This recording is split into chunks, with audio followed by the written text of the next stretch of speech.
seja bem-vindo a mais uma aula do canal Nitrogênio em Foco. Essa é uma aula da nossa playlist sobre a introdução à adubação nitrogenada, parte 6. Se você está gostando das aulas, está achando interessante a playlist, então já deixa o seu like, compartilha com os amigos e caso tenha alguma sugestão, alguma dúvida, não deixe de colocar nos comentários que a gente responde ou faz algum vídeo especificamente sobre a sua dúvida.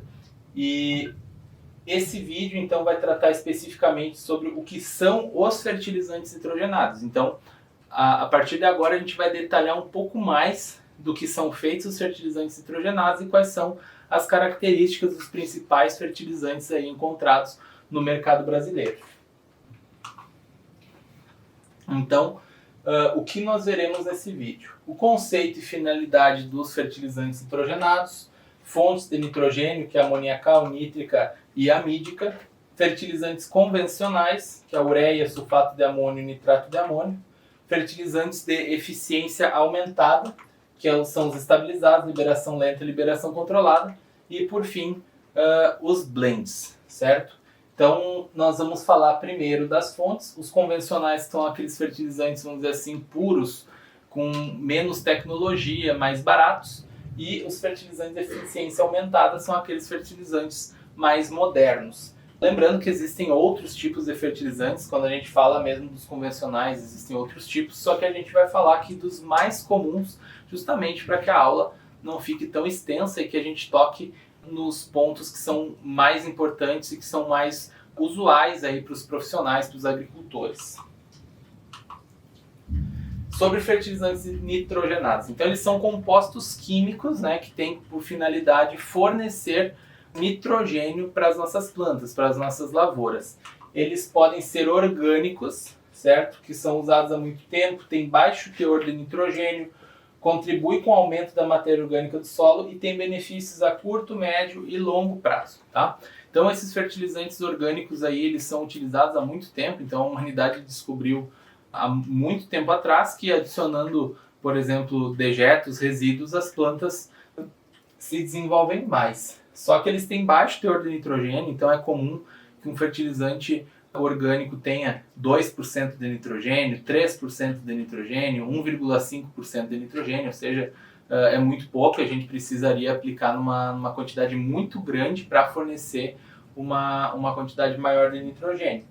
Só que ele contribui com o aumento da matéria orgânica do solo. E isso nos traz um benefício, por exemplo, a longo prazo. Então, esse fertilizante orgânico que eu estou adicionando hoje, dependendo por exemplo, da relação CN dele, pode ser que ele ainda esteja tendo algum efeito positivo na minha lavoura daqui a 5 ou 10 anos. Então, quando se usa fertilizantes orgânicos em larga escala, por exemplo, grandes culturas, por exemplo, no milho, na soja, no trigo, enfim, eu estou tendo um benefício, né, na minha lavoura no longo prazo, pensando no longo prazo.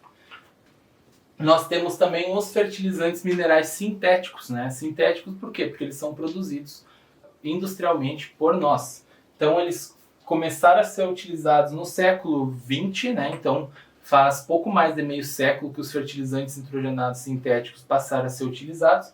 Eles têm alto teor de nitrogênio, só que os benefícios são mais a curto prazo. Apesar de existirem exceções, eu vou falar disso ao longo da aula. Então, no geral, quando eu adiciono esse fertilizante nitrogenado, eu tenho um efeito, eu diria assim, quase imediato, pensando numa escala de tempo aí de, vamos supor, um ano, um ciclo, né? Em alguns casos eu tenho fertilizantes que são justamente projetados para que o efeito seja no longo prazo. Mas, por via de regra, os benefícios são no curto prazo e eles não contribuem, por exemplo, com o aumento da matéria orgânica do solo, pelo menos não diretamente, né? Porque eu posso adicionar um fertilizante nitrogenado para aumentar a biomassa da minha cobertura vegetal e essa cobertura vegetal com maior biomassa entregar mais matéria orgânica para o solo. Porém, como eu falei diretamente, nós não temos esse efeito.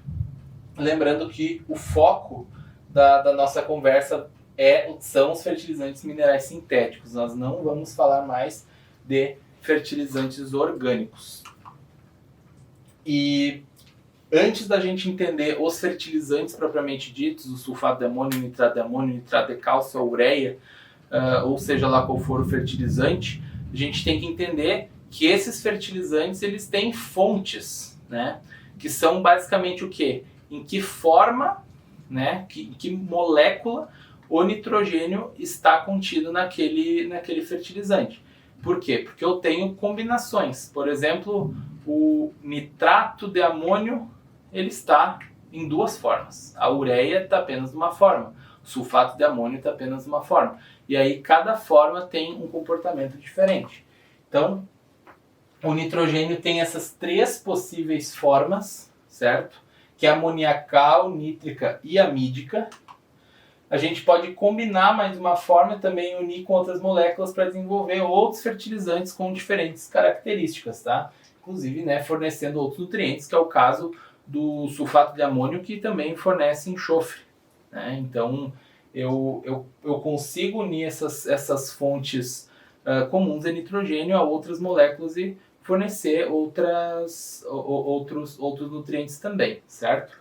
O nitrato de potássio, né, outro exemplo, fornece potássio também, o nitrato de cálcio, entre outros. Começando pela forma amoniacal. Várias vezes ao longo das últimas aulas vocês ouviram falar no amônio, certo? Lembrando, amônio masculino, tá? Não é amônia. Amônia e amônio são coisas diferentes, certo? E por que é importante a gente frisar isso? Porque muita gente chama o nitrato de amônio de nitrato de amônia ou sulfato de amônio de sulfato de amônia. Só que apesar do nome ser parecido e da própria molécula ser semelhante, eles têm comportamentos totalmente diferentes no solo. Por exemplo, a amônia é volátil, o amônio não. Então, a forma amoniacal é basicamente essa. É definido pelo nitrogênio na forma de amônio NH4 com carga positiva, certo? Então, as principais características da forma amoniacal. Poucas perdas por volatilização de amônia, justamente porque ele está na forma de amônio. Então, o amônio diretamente eu não perco por volatilização. Poucas perdas por lixiviação e desnitrificação, certo? Essas são perdas que são mais reservadas à forma nítrica e pode ser absorvido pelas plantas, apesar de não ser absorvido em grandes quantidades, como é o caso do nitrato, né, da forma nítrica. O amônio é sim assimilável pelas plantas. E quando eu falo em perdas por volatilização de amônia, muita gente pode me questionar, poxa, por que poucas perdas? Poderia dizer que não tem nenhuma perda. Só que podem haver perdas sim. Na nossa aula sobre perdas de nitrogênio, isso vai ser detalhado, dependendo das condições, principalmente pH de solo, eu posso acabar adicionando uma fonte amoniacal e perdendo esse nitrogênio por volatilização, sim. Eles são, essa forma, né, no caso do nitrato de amônio, ele está presente em alguns fertilizantes convencionais. Por exemplo, sulfato de amônio, nitrato de amônio, fosfato monoamônico, o MAP, e o fosfato diamônico, DAP. Então, quando a gente fala no MAP, né, que eu diria que é um dos fertilizantes mais utilizados na adubação de base, né, aquela adubação de semeadura, e ele tem nitrogênio, tem 10%, em alguns casos até menos, 9%, 11% de nitrogênio. Esse nitrogênio está na forma amoniacal. Por exemplo, não é a mesma forma da ureia, ele tem um comportamento diferente. Então, quando eu adiciono um MAP, eu estou adicionando, além do fósforo, por exemplo, nitrogênio na forma amoniacal para as minhas plantas. Tem a forma nítrica também, que ela é definida pelo nitrogênio na forma de nitrato, que é o NO3, e esse nitrato ele tem carga negativa, isso é muito importante para depois a gente falar das perdas por lixiviação principalmente. As principais características: nenhuma perda por volatilização de amônia. Então, lembrem-se do ciclo do nitrogênio, né? Por exemplo, assim, ó, que eu tenho o amônio, que daí vai virar nitrito, que vira nitrato. E aí o nitrato desnitrifica. Pode ocorrer o processo inverso? Pode ocorrer o processo inverso, mas é raro. Acontece assim numa escala muito pequena. Então, a ponto de eu poder afirmar para vocês que a forma nítrica, ela perde algo inferior a 0,2%, certo? É muito menos do que 1% a forma nítrica perde por volatilização. Perde um pouquinho. Só que a gente pode até dizer que ela não perde, desconsiderar essa perda.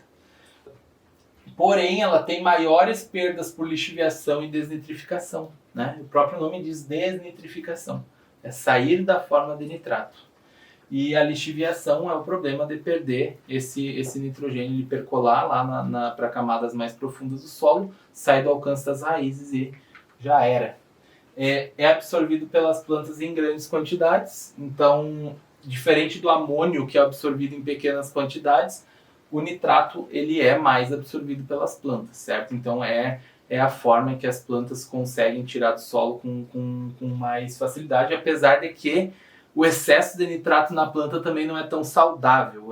A planta precisa, vamos dizer assim, processar esse nitrato, então, apesar de ser absorvido em grandes quantidades, o ideal é que não seja de forma totalmente desenfreada.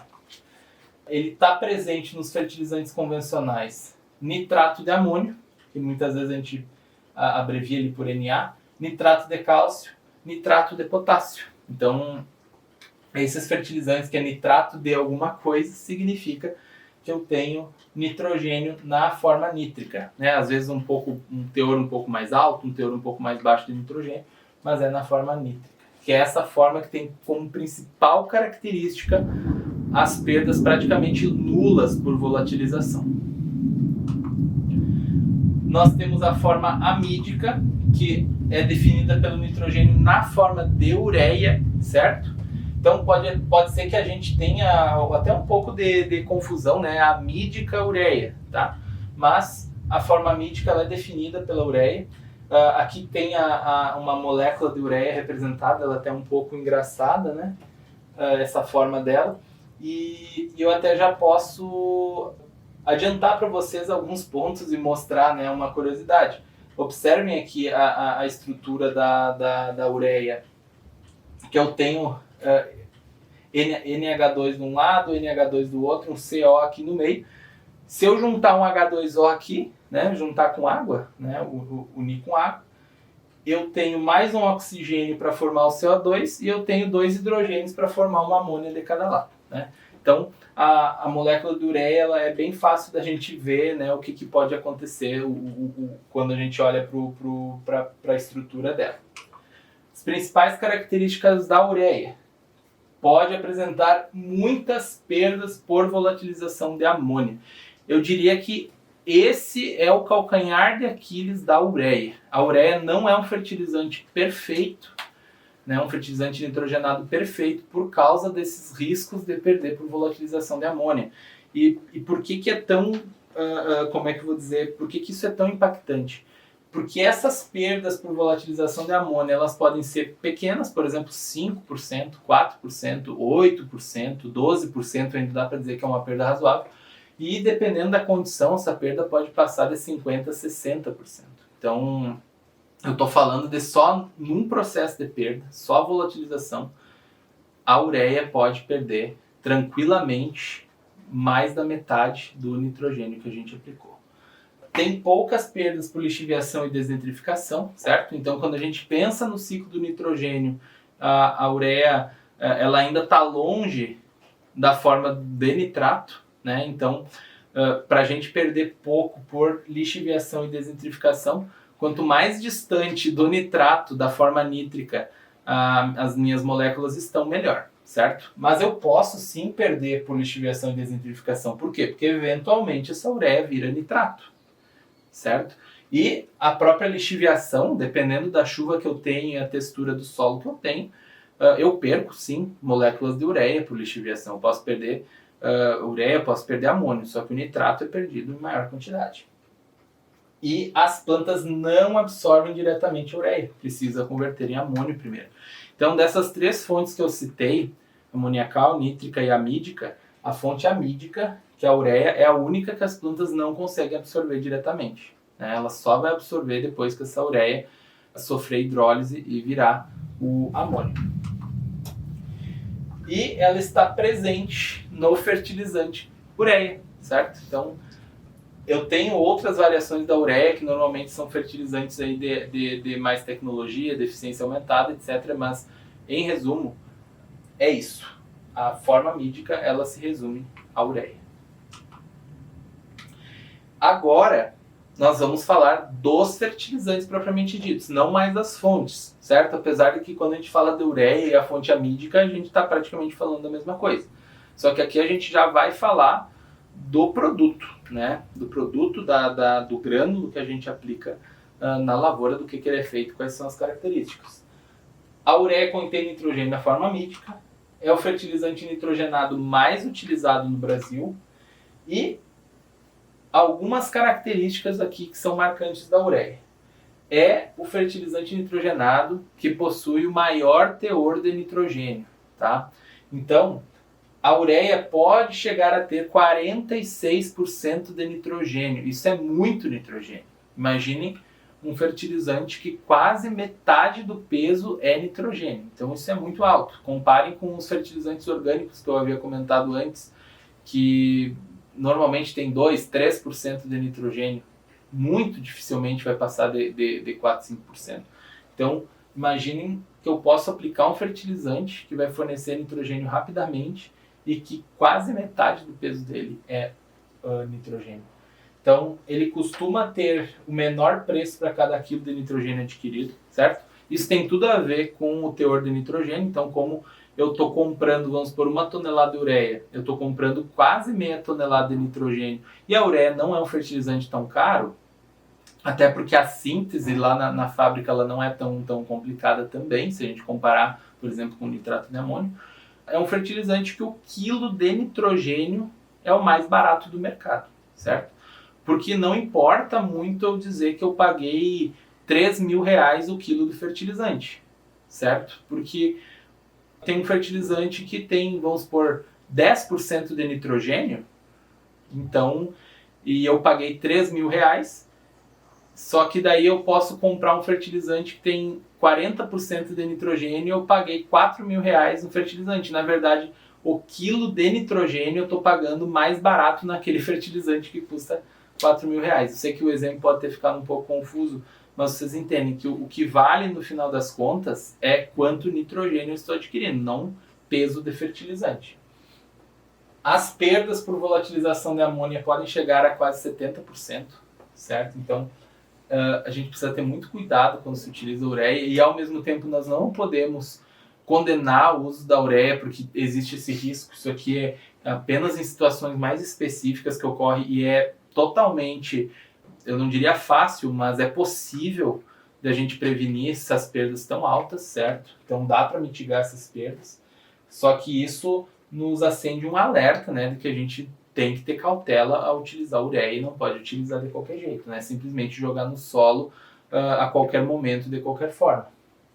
Né? A hidrólise, né, que é a transformação de amônio ou da ureia em amônio ou amônia, pode começar a ocorrer em menos de um dia após a aplicação.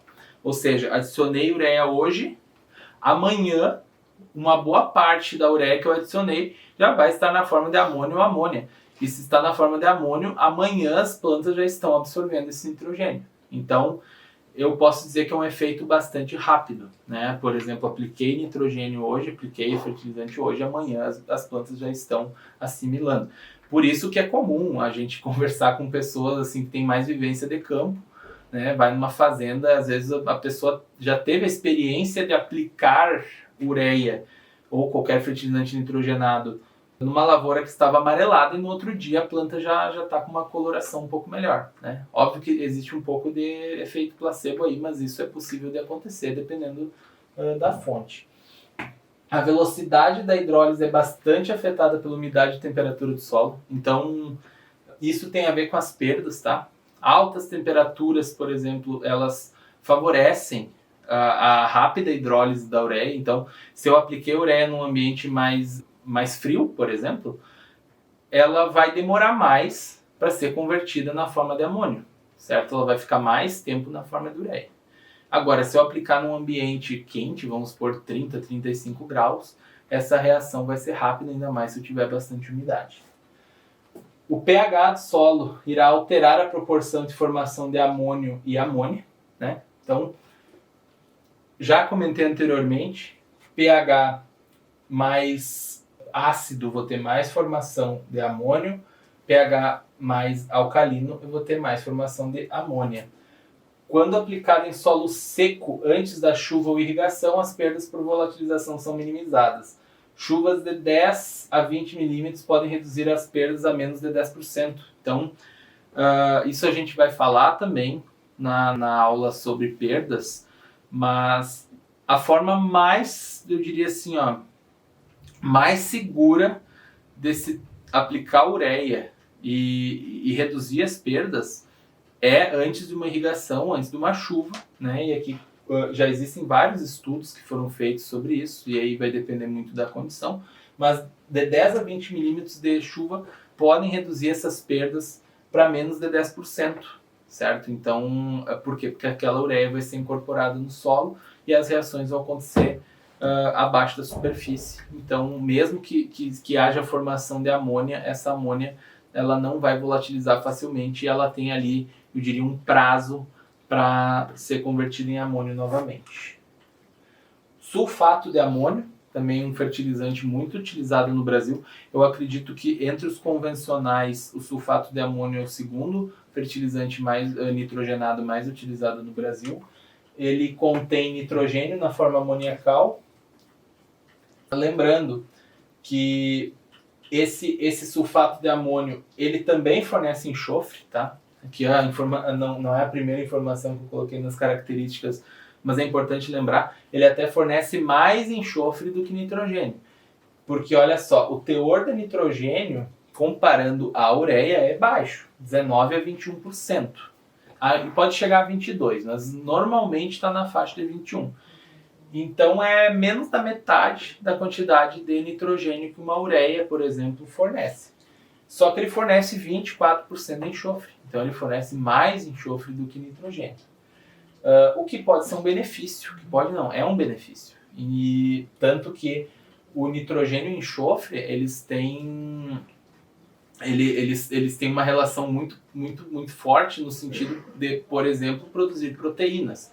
Não adianta eu ter muito nitrogênio se eu não tenho enxofre numa proporção, não na mesma quantidade, mas proporcional para produzir proteína. Então, é interessante o fornecimento de enxofre também. Só que, óbvio, se eu for utilizar como única fonte de adubação nitrogenada o sulfato de amônio, com certeza eu vou estar colocando no meu solo muito mais enxofre do que o necessário. Por quê? Porque eu vou estar fornecendo mais enxofre do que nitrogênio. E normalmente o enxofre é absorvido pelas plantas aí talvez 1/10 a 1/5 do que em relação ao nitrogênio. Só que eu estou generalizando aqui. Depende muito da cultura, certo? Quando a gente aplica sulfato de amônio em pH neutro ou ácido, as perdas por volatilização de amônia são praticamente nulas, certo? Então, o sulfato de amônio, quando manejado, vamos pensar num pH neutro. As perdas por volatilização de amônia são inferiores a 1%, certo? Bem semelhante a um nitrato, à fonte nítrica. Só que se eu manejar o meu sulfato de amônio numa condição de pH alcalino, aí eu passo a ter perdas por volatilização de amônia que são até próximas ao que eu tenho na ureia. Então, uma das vantagens que o sulfato de amônio teria em relação à ureia são as baixas perdas por volatilização. Só que a gente tem que cuidar, por exemplo, para não aplicar esse insumo num solo que recebeu calcário recentemente, que aquele calcário ainda não foi incorporado, que vai ter a superfície ainda muito alcalina, né, a superfície do solo.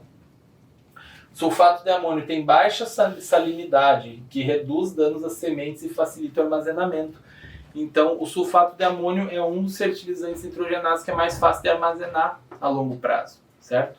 Porque ele tem baixa salinidade. Ele não vai formar torrão, né, tão facilmente, e também ele não danifica a semente, certo? Se eu acabar aplicando, vamos supor, um sulfato de amônio no suco e ele tem contato com a semente, ele não vai ter o problema de queimar essas sementes. O nitrogênio na forma amoniacal pode ser absorvido pelas plantas, então que já é uma vantagem. Muita gente acha que o sulfato de amônio é um fertilizante que a liberação é lenta, mas não é verdade, tá? O sulfato de amônio tem liberação rápida, certo? Eu aplico, ele já libera nitrogênio na forma de amônio e as minhas plantas prontamente podem absorver e parte desse amônio já vai se converter em nitrato e eu estou fornecendo nitrogênio e até mais rápido do que se eu aplico ureia, certo? Só que por que eu acredito que exista a crença de que o sulfato de amônio tem liberação lenta? Porque as perdas por volatilização são muito baixas ou nulas, então é natural que se associe a um fertilizante com quase nada de perda por volatilização a um fertilizante de maior tecnologia, e também porque o efeito nas plantas ele não é tão, vamos dizer assim, tão expressivo, porque se eu aplicar 100 kg de ureia ou 100 kg de sulfato de amônio, observe que no sulfato de amônio eu estou aplicando metade da quantidade de nitrogênio, certo? Mesmo que eu tenha aplicado 100 kg de fertilizante. Então, é apenas uma teoria minha, né? Eu não sei por que existe tanta confusão em relação a isso, mas eu acredito que seja por causa disso, certo? Porque existem alguns pensamentos, né, em relação a esses fertilizantes, por exemplo, não ter essas altas perdas por volatilização. Também tem poucas perdas por lixiviação e desentrificação, porque o amônio, né, ou melhor, o sulfato de amônio tem nitrogênio na forma amoniacal, que não perde por desentrificação, não perde por lixiviação. Ou melhor, perde por lixiviação, mas perde pouco. Perde bem menos do que o nitrato. Ah, mas então não vai perder nada? Não. Na verdade, a forma original, né, da aplicação, que é o amônio, não perde. Se esse amônio se converter em nitrato muito rapidamente no solo, eu vou perder normalmente. Só que eu vou perder menos do que se eu adiciono uma fonte que já coloca nitrato diretamente, certo? Que é esse caso aqui, nitrato de amônio. O nitrato de amônio contém nitrogênio nas formas nítrica e amoniacal. E, como característica, tem 30 a 34% de nitrogênio quando puro, né? Por que eu já coloquei essa observação quando puro? É porque o nitrato de amônio puro é muito pouco utilizado por causa dos riscos que ele oferece, por exemplo, da explosão, ou até mesmo por causa do índice salino dele. É muito difícil de armazenar nitrato de amônio no longo prazo, porque ele vai empedrar fácil, ele absorve muita umidade, então não é fácil de armazenar.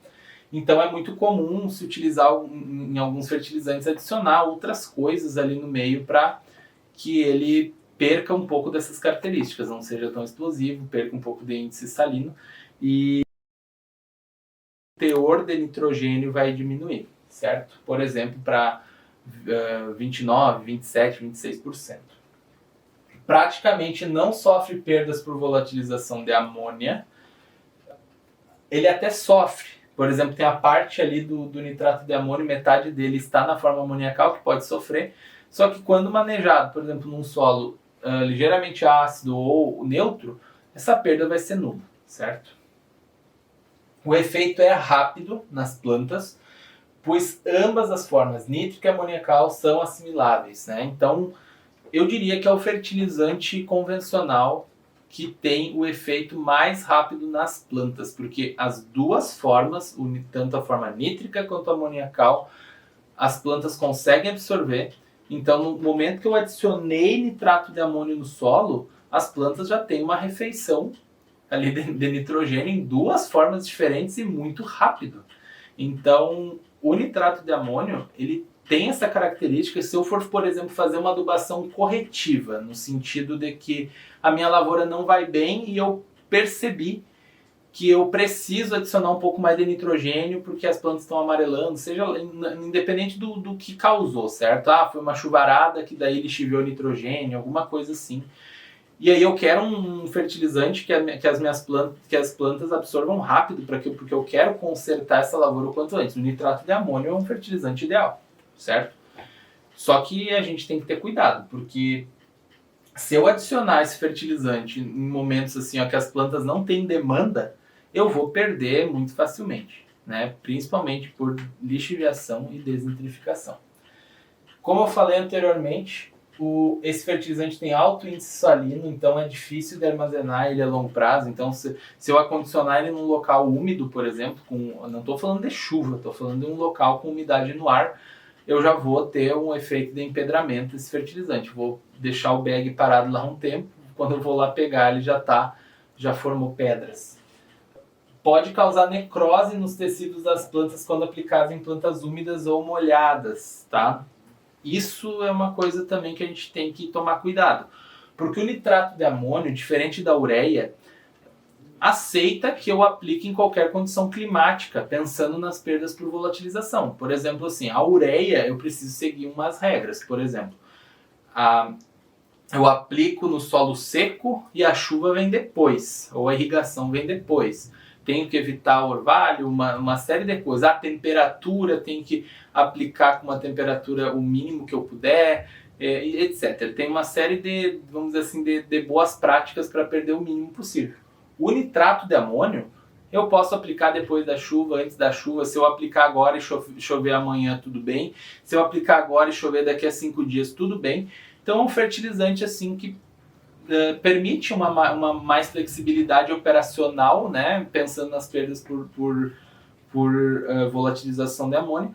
Porém, se eu aplicar numa condição em que as minhas folhas estão úmidas, as folhas do meu milho, do meu trigo, enfim, independente de que cultura for, estão úmidas ou que acumularam água de alguma forma, formação do orvalho, e esses grânulos dissolverem na folha, eu vou ter necrose. Então, vou acabar manchando, né, com necrose as folhas. Então, a gente também tem que tomar esse cuidado quando for utilizar nitrato de amônio. E a forma nítrica é facilmente perdida por lixiviação e desentrificação, né? Eu diria que, assim, generalizando, a forma nítrica, né, ou melhor, as perdas por lixiviação e desentrificação são reservadas à forma nítrica. Dá para perder, por exemplo, por lixiviação o amônio? Pode. Só que a forma nítrica ela perde muito facilmente, e a desentrificação é a mesma coisa. Isso sim, a desentrificação ela é reservada à forma nítrica. Apenas o nitrogênio na forma de nitrato sofre desentrificação. E isso tem tudo a ver com o que eu falei anteriormente. É um insumo bacana de eu aplicar no momento que as minhas plantas estão demandando. Se as minhas plantas não estão demandando e aquele nitrogênio tem que ficar esperando, então esse não seria um bom fertilizante. Agora nós entramos aqui nos fertilizantes coloridos, que são os fertilizantes de eficiência aumentada, certo? Que são aqueles fertilizantes ali de mais tecnologia, que tem muitos nomes comerciais, que tem por característica as reduções de perdas, né, etc. Eu vou falar um pouco deles. Eles contam, né, qualquer fertilizante de eficiência aumentada, ele vai contar com alguma tecnologia que é capaz de reduzir perdas por volatilização, reduzir perdas por lixiviação, reduzir perdas por desentrificação, reduzir a necessidade de aplicações parceladas, sincronizar a disponibilização de nitrogênio com a demanda das plantas, que isso tem a ver com a redução da necessidade de parcelamento, permitir maior segurança em caso de clima instável, e costumam ter preços de 1,5 a 12 vezes, né, mais caros em comparação aos convencionais, certo? Então, os fertilizantes de eficiência aumentada, dificilmente um fertilizante vai combinar todas essas vantagens, essas características, tá? Ela pode ter uma característica ou outra, ou 2 ou 3 dessas que eu coloquei. Só que, no geral, eles têm que melhorar alguma coisa, até porque eles são mais caros. Então, os fertilizantes de eficiência aumentada mais populares e mais acessíveis, que é, por exemplo, a ureia com inibidor de urease, esses costumam ter aí ter preços, né, aproximadamente 1,5 vezes o valor da ureia convencional. Ah, mas eu vi mais barato. Sim, em alguns momentos tem mais barato. Isso tem a ver com o mercado. Eu já vi casos em que o fertilizante, né, a ureia com inibidor de urease estava praticamente o preço da ureia convencional. Mas isso era uma questão da disponibilidade daquele momento. Por exemplo, o fornecedor acumulou muito daquele fertilizante e ele precisava vender. Até porque a ureia inibidor de urease ela tem um tempo de validade. Depois de um tempo ela passa a perder o efeito. Então, tirando essas oscilações do mercado, eles costumam sim ser mais caros que os convencionais. Quando eu falo de fertilizantes, por exemplo, de liberação controlada, aí eu estou falando de fertilizantes que podem custar 10 vezes o valor de um convencional. Começando, ureia estabilizada, certo? É a ureia convencional com aditivos químicos capazes de retardar reações que ocorrem no solo, certo? E por que o nome estabilizada? É para que o nitrogênio fique estável numa determinada forma, certo? Por isso o nome estabilizado. Eu adiciono algum produto químico que vai fazer aquele nitrogênio, vamos dizer assim, ficar mais tempo numa determinada forma. E aí eu posso começar com os inibidores de nitrificação, né? Isso aqui é só para dizer que a gente falou, porque isso aqui não é utilizado no Brasil, certo? Raramente utilizado. Retarda a transformação da forma amoniacal para nítrica e reduz perdas por lixiviação e desnitrificação, certo? Qual é a função dos inibidores de nitrificação? Conservar o nitrogênio por maior tempo possível na forma de amônio. Para quê? Para que eu não tenha tanto nitrogênio no solo na forma de nitrato, e daí o que vai acontecer? O nitrogênio estando estabilizado na forma de amônio, gradativamente ele vai virando nitrato, e à medida que ele vira nitrato, as plantas vão absorvendo, então eu não vou ter aquela bomba de nitrato num curto espaço de tempo. Quanto tempo dura o efeito do inibidor de nitrificação? Até 10 semanas, tá? Então eu estou falando aí 2 meses e meio, que eu posso ter esse efeito de retardar essa transformação em nitrato. E aqui eu diria assim, é o fertilizante de eficiência aumentada queridinho aqui do Brasil, tá? Por causa do custo-benefício, que é o inibidor de urease. Muito utilizado no Brasil. O mais conhecido é o NBPT. Eu nem vou me atrever a falar o nome dele, porque é um nome bem comprido, né? Mas se abrevia por NBPT, já é muito conhecido esse aditivo, já tem décadas.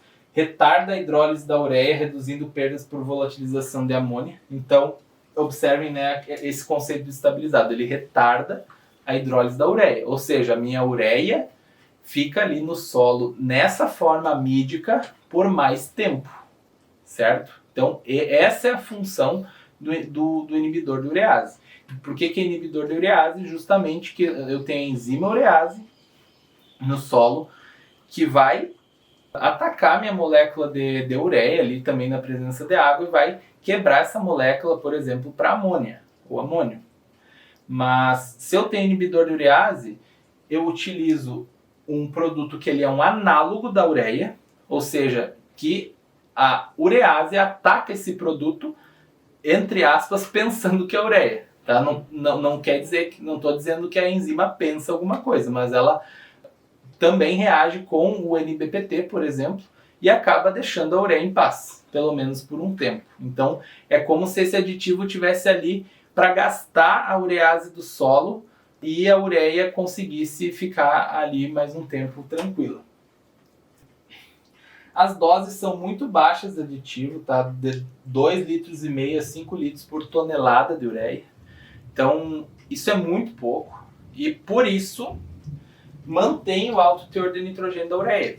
E eu acho que isso aqui é quase uma mágica quando eu falo de um fertilizante de eficiência aumentada. Eu tenho um ganho de eficiência sem ter vamos dizer assim, a desvantagem de perder teor de nitrogênio.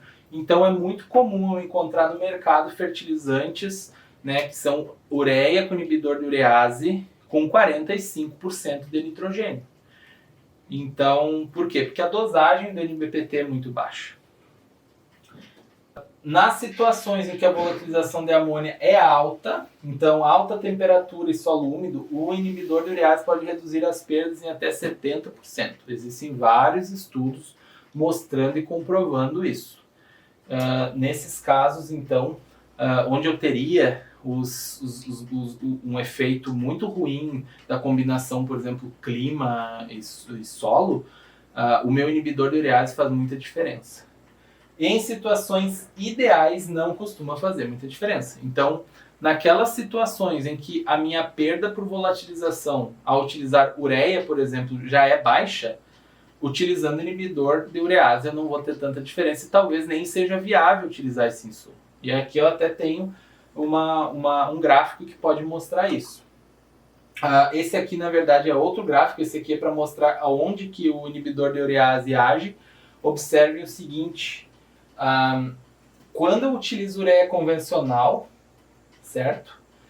Eu tenho, logo após a aplicação, lembrando que a aplicação é aqui no dia 0, 2, 3 dias após a aplicação eu já tenho um pico na volatilização de amônia, na formação de amônia, ou seja, a urease começou a agir, ela age muito rápido nos primeiros dias e depois esse efeito costuma ser menor. Só que logo nos primeiros dias, então, eu tenho muita intensidade desse efeito de urease e muita formação de amônia.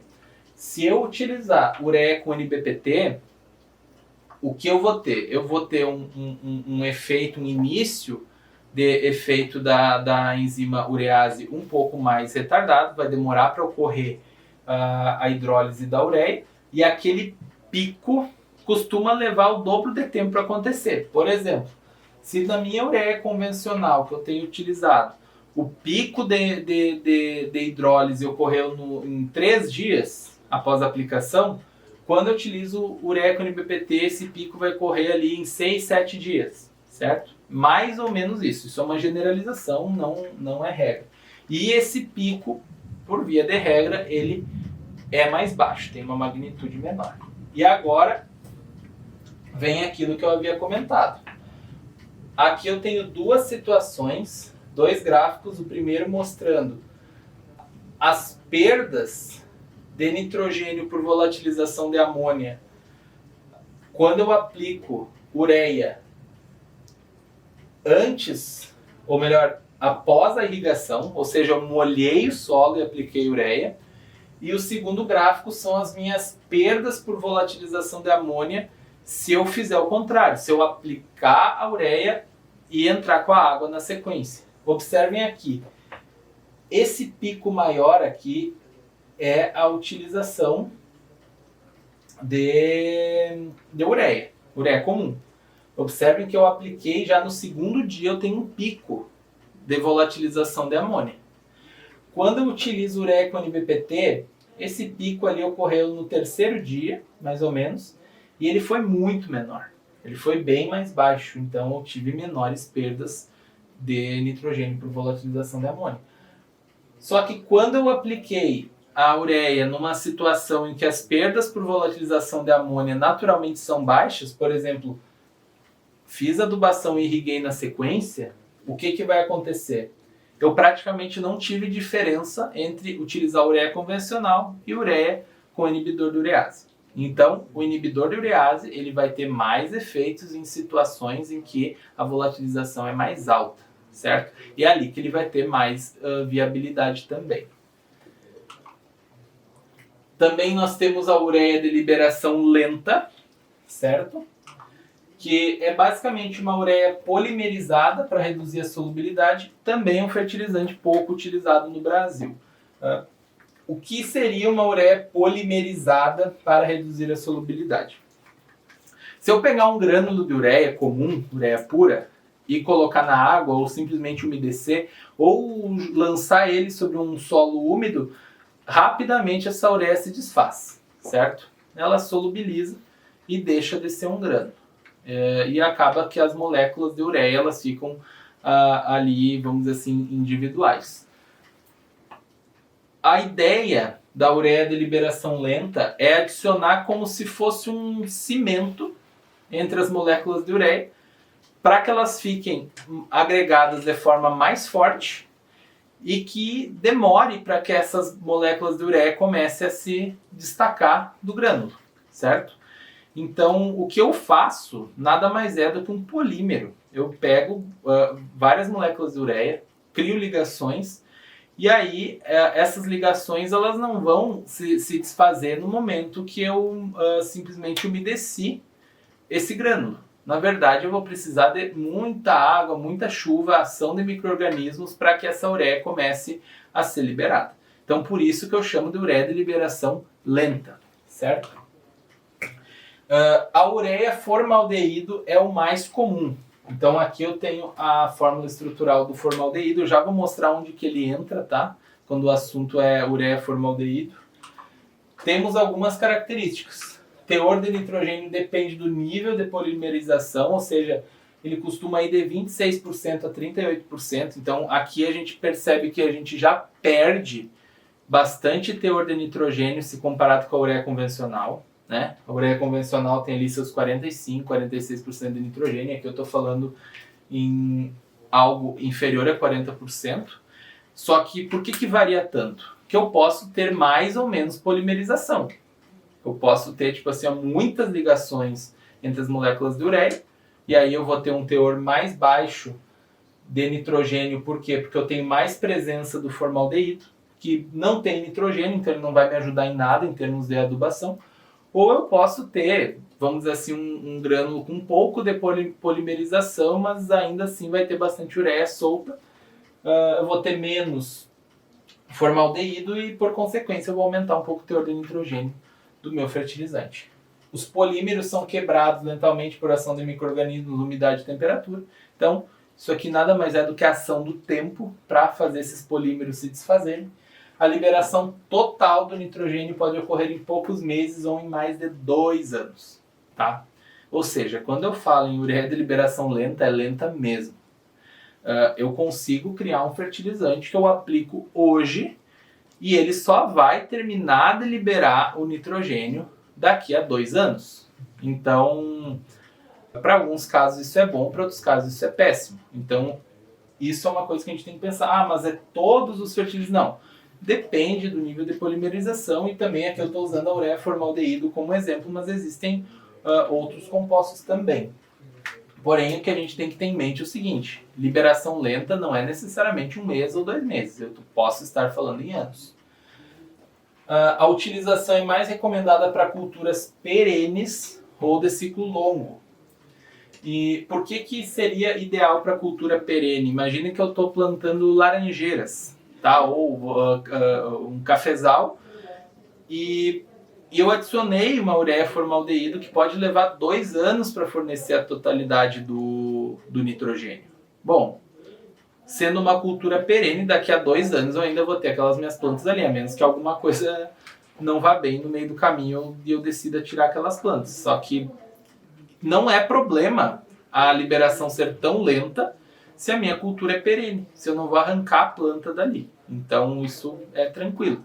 Ou se eu tenho, por exemplo, assim, um caso que a liberação total pode ocorrer em 2 meses, por exemplo, eu posso pegar culturas temporárias, porém mais de ciclo um pouco mais longo, que é o caso do algodão, e aplicar uma ureia de liberação lenta.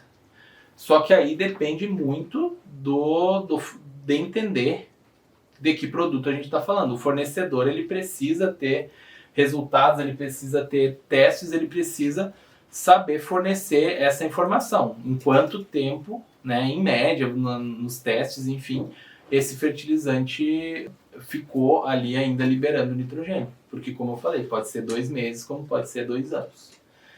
As perdas por volatilização de amônia costumam ser muito baixas, aproximando do que se observa ao aplicar sulfato de amônio. Então, é uma vantagem da ureia de liberação lenta. Tem muitas pesquisas que já foram feitas testando vários fertilizantes, e como essa ureia é liberada muito lentamente, gradativamente, eu não vou ter aquele pico de liberação de ureia num determinado momento e que faça, por exemplo, aumentar repentinamente o pH do solo. Isso a gente vai ver na aula sobre perdas, certo? Então eu não vou ter esse efeito. Eu vou liberando a ureia lentamente, conforme chove, por exemplo. Então a cada chuva eu libero um pouco da ureia. Então já sempre o meu fertilizante vai liberar a ureia num momento ideal. por assim dizer. Então as perdas costumam ficar ali na ordem de 1%, 2%, não passa muito disso. E aqui uma representação do que seria uma ureia formaldeído. Isso é só um pedacinho da cadeia, tá? O polímero ele pode ser bem extenso. Mas aqui eu tenho uma molécula de ureia em azul, certo? Tenho uma, duas, três ureias. E aí eu pego o formaldeído, ligo com essa ureia, e aí eu tenho como se fosse um cimento ligando tijolinhos ali feitos de ureia. E aí, para que eu comece a liberar essas ureias, eu preciso ir arrancando gradativamente esse formaldeído com efeito aí da umidade, temperatura dos micro-organismos. Temos também a ureia de liberação controlada, certo? Aqui abre margem para muita coisa, eu posso, não só ureia, eu posso fazer nitrato de liberação controlada, outros compostos também, mas a ureia é mais tradicional. Do que se trata? É uma ureia revestida para controlar o fluxo de água entre o meio externo e o interior do grânulo. É conhecida popularmente como ureia protegida. Então, pessoal, essa é a verdadeira ureia protegida. Aquela ureia que a gente falou lá no começo, a ureia com NBPT, que é uma ureia colorida, que tem um aditivo químico para retardar a ação da enzima urease, aquilo não é ureia protegida. Isso é ureia protegida.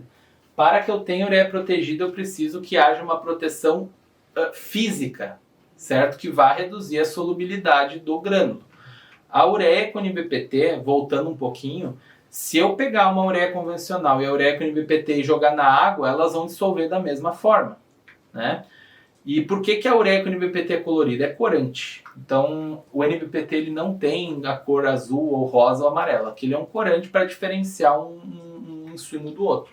Mas essa é a verdadeira ureia protegida.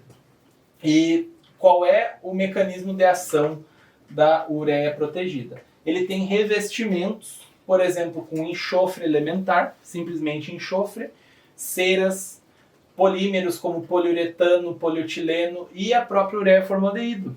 Olha só que interessante, eu posso fazer um fertilizante, que é a ureia de liberação controlada, que é basicamente um grânulo de ureia revestido com ureia formaldeído, que é um plástico. Inclusive, a título de curiosidade, a ureia formaldeído é muito usada na indústria como cola, né? A ureia formaldeído pode ser usada como cola de madeira, ou cola para tecidos, ou cola para papel.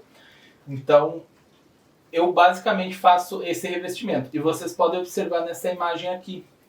Eu tenho a ureia aqui no meio, certo? Eu tenho uma camada de enxofre amarela, uma casquinha. E eu tenho por fora, aqui, essa parte mais fina, eu tenho um polímero.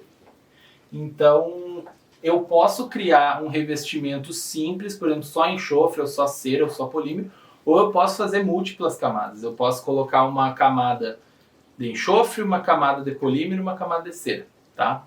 Então eu posso fazer várias coisas. Eu que eu digo assim é o cara que está desenvolvendo insumo, tá? Porque eu não fabrico insumos de liberação controlada e nem nenhum fertilizante. Quais são as características? O tempo de liberação depende do material e espessura do revestimento. Então, se eu tiver um revestimento mais grosso, eu vou ter um tempo de liberação maior. Se o revestimento for bem fino, eu vou ter um tempo de liberação menor. E depende muito do material, da qualidade do material, quão permeável ele é e também a qualidade desse revestimento. Se eu tiver um revestimento que tem falhas, eu vou ter uma liberação mais rápida. E como que isso funciona? Basicamente, eu coloco o grânulo no solo, né? Lanço o grânulo no solo. A água entra no grânulo lentamente através dessa casca, dissolve a ureia lá dentro e começa a liberar a ureia através dessa casca. A ureia dissolvida em água começa a liberar através da casca. Isso pode levar meses, tá? Os teores de nitrogênio, eles vão de 29% a 44%. Então, esses casos onde eu tenho 44%, normalmente são camadas de polímeros, ou ceras que são bem finas, né? Então, eu consigo fazer, diferente do enxofre, quando eu uso um polímero, eu consigo fazer uma camada bem mais fina. E a cera, ou melhor, o enxofre, normalmente as camadas são mais grossas. Existem opções para culturas de ciclo curto, porém é mais apropriado para culturas de ciclo longo ou perene, semelhante à ureia de liberação lenta. Tanto que muitas vezes, quando a gente vai, a partir de agora, quando a gente for tratar nas aulas sobre qual insumo utilizar em cada condição, a gente tende a colocar no mesmo cesto a ureia de liberação lenta e a ureia de liberação controlada, porque nesse aspecto, em termos de tempo de liberação, tem características muito semelhantes. E aqui eu posso estar falando de insumos que vão liberar em 1 mês e meio, 2 meses ou até 5, 6 meses. Isso vai depender muito das características. Então, eu não posso generalizar e dizer que eu posso usar a ureia de liberação controlada para a cultura do feijão, por exemplo. Porque quando vê, tu pode adquirir um insumo que vai levar 6 meses. São misturas físicas de 2 ou mais fertilizantes para combinar diferentes características. Certo? Dizer assim, não, pode utilizar porque a liberação é bem lenta, vai levar meio ano. Não, talvez seja um insumo que tem um revestimento que vai entregar ureia ou a totalidade do nitrogênio em um pouco mais de um mês. Então, varia bastante. E são os mais caros entre os fertilizantes nitrogenados. Isso é compreensível, porque imagina, além do grânulo, né, eu ainda tenho que criar um revestimento. Então, esses insumos tendem a ser mais caros e, como eu coloquei aqui, são mais utilizados em culturas perenes, tá, ou de longa duração. Porque é aquela cultura, uma cultura perene, eu adiciono, faço uma adubação. É como se eu estivesse adubando, vamos supor, uma vez por mês, uma vez a cada 15 dias, porque o nitrogênio vai sendo, ao longo dos próximos meses, liberado aos poucos, então acaba dispensando entradas mais frequentes. Então, no caso de culturas perenes, isso pode ser, sim, uma grande vantagem. Por último, nós temos os blends. Tá? O que são os blends?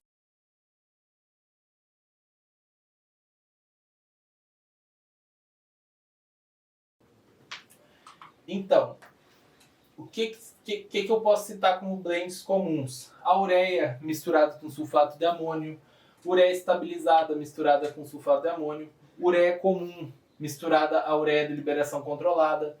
E não é possível determinar as características gerais pois cada combinação gera um resultado diferente. Então eu não posso dizer que um blend tem liberação rápida, liberação lenta, se tem mais perda, se tem menos perda, tá? Porque aí vai depender de quais insumos eu tô falando. E aqui eu não estou falando de muita tecnologia não, tá? Porque o blend nada mais é do que eu pegar 2 grânulos e misturar, certo? Tipo fazer arroz com feijão. Então, mas qual seria a vantagem de uma coisa tão simples? Eu fazer uma única adubação, vamos supor, vou fazer uma entrada na lavoura, e aí eu vou aplicar 2 insumos diferentes que vão ter diferentes formas de agir na minha lavoura. E aqui eu dou um exemplo.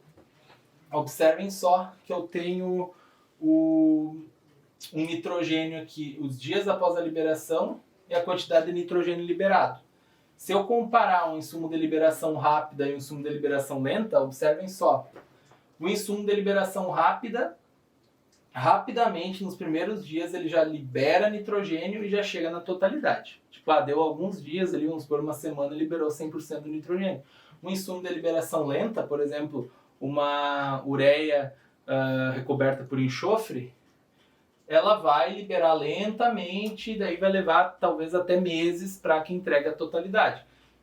Só que às vezes eu quero, por exemplo, eu quero um insumo que vai entregar lentamente, porque eu quero fornecer nitrogênio a longo prazo, só que no curto prazo eu queria poder dar vamos dizer assim, um sinal para a planta, né? Para dar um arranque, por exemplo. Muita gente chama dessa forma.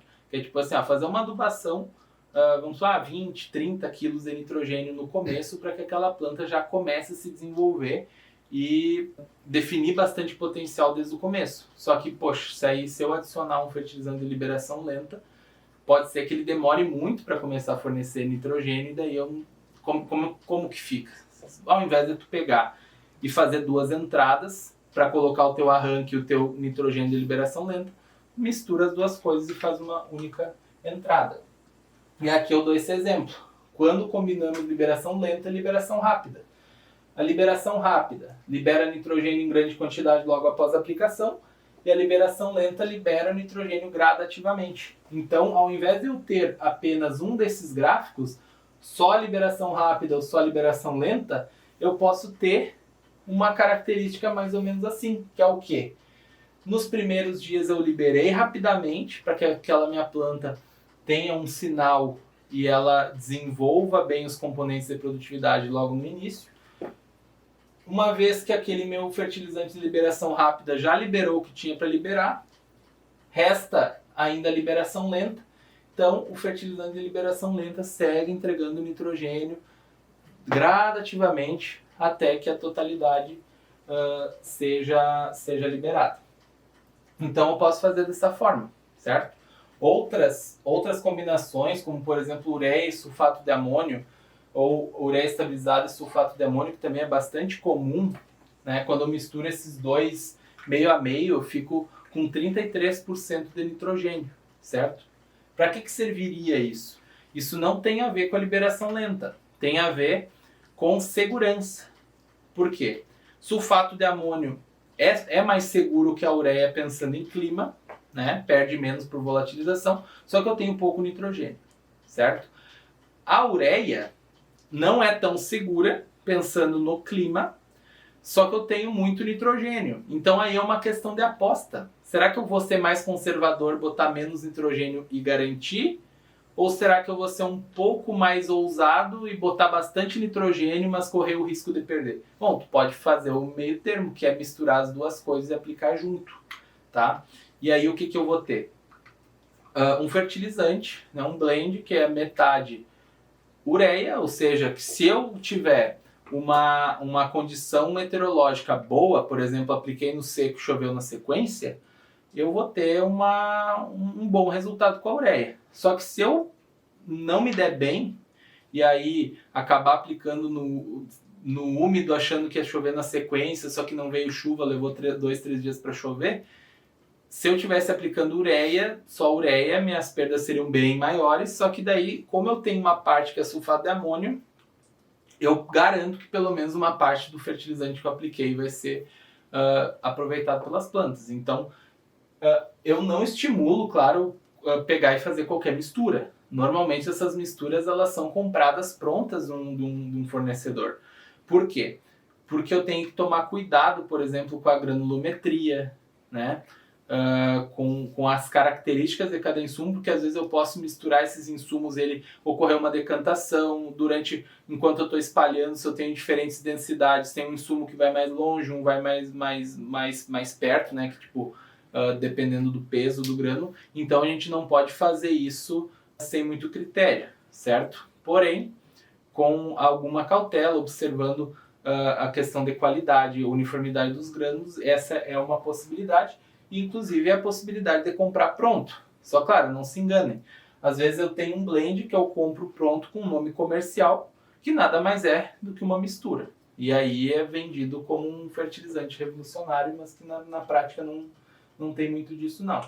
E só para dar um exemplo, finalizando essa aula, falar de blends, para vocês verem como eu tenho flexibilidade, né, quando o assunto são essas combinações, essas misturas.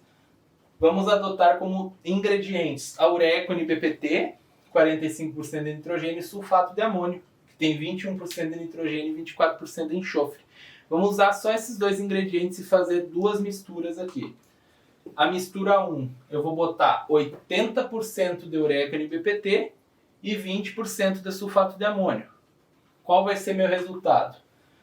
Eu vou fazer aqui uma continha simples para saber que quantidade, que teor de nitrogênio eu vou ter no meu blend, que são os 45 da ureia vezes 80%, né? Mais os 21% do sulfato de amônio vezes 20%, que é a proporção que eu coloquei de sulfato de amônio na minha mistura. Então eu vou ter 40,2% de nitrogênio, certo? Para o enxofre eu vou fazer a mesma conta, certo? Lembrando que aqui vai zerar, né? Porque na ureia com NBPT eu não tenho nada de enxofre, então vai sobrar só 20% do teor original do sulfato de amônio. Vou ter 4,8% apenas de enxofre. Então, eu acabei de inventar um blend que tem 40,2% de nitrogênio e 4,8% de enxofre. Vamos fazer um segundo blend. 84% de ureia, 16% de sulfato de amônio. Fazer o mesmo cálculo, eu vou chegar a 41,16% de nitrogênio e eu vou chegar a 3,84% de enxofre. E agora, só exemplificando, por que eu cheguei nesses números? Por exemplo, demanda de nutrientes para cada tonelada de grãos de duas culturas aqui. Vamos colocar o milho. O milho, eu preciso, para cada tonelada de grão, para produzir 23,9 kg de nitrogênio, 2,3 kg de enxofre. Isso é extração. Então, a relação nitrogênio e enxofre é 10,4. Para cada quilo de enxofre, eu preciso de 10,4 kg de nitrogênio, certo? E o trigo, eu preciso, para uma tonelada de grãos, 33 kg de nitrogênio e 4 kg de enxofre. A relação nitrogênio e enxofre, 8,25. Ou seja, para cada quilo de enxofre, eu preciso de 8,25 quilos de nitrogênio. E agora eu vou sugerir aqui apenas uma situação muito hipotética e muito específica, tá? Supondo que o meu solo já está bastante corrigido em enxofre, eu vou só fazer uma adubação de manutenção com base no que as minhas plantas vão extrair e desconsiderando as perdas, que eu vou ter mais perdas no nitrogênio que no enxofre ou vice-versa. Observem que na mistura 1, no meu primeiro blend, a minha relação nitrogênio e enxofre ficou 8,38.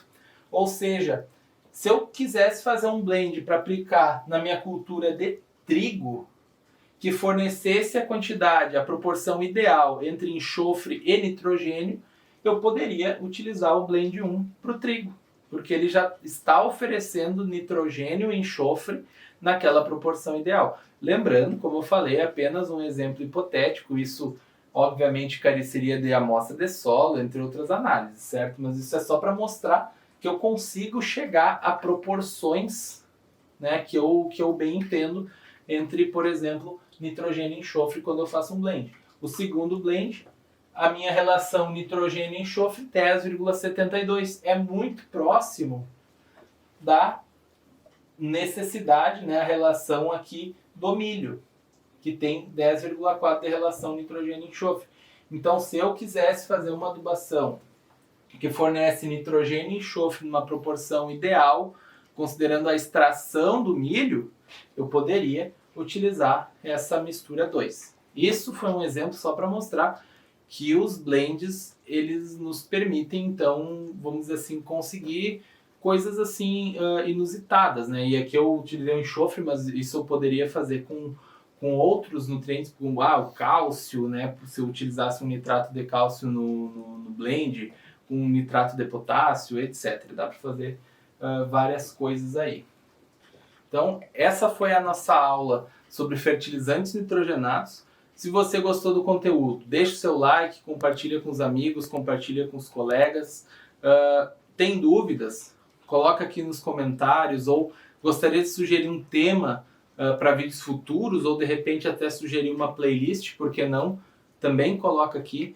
Quanto mais gente se engajar, mais nos estimula a fazer novos conteúdos. Se aparecerem perguntas, a gente vai saber que tipo de conteúdo, que tipo de explicação o nosso público está querendo, né? Está buscando. Então, a gente se vê na próxima aula. Muito obrigado por ter acompanhado até aqui.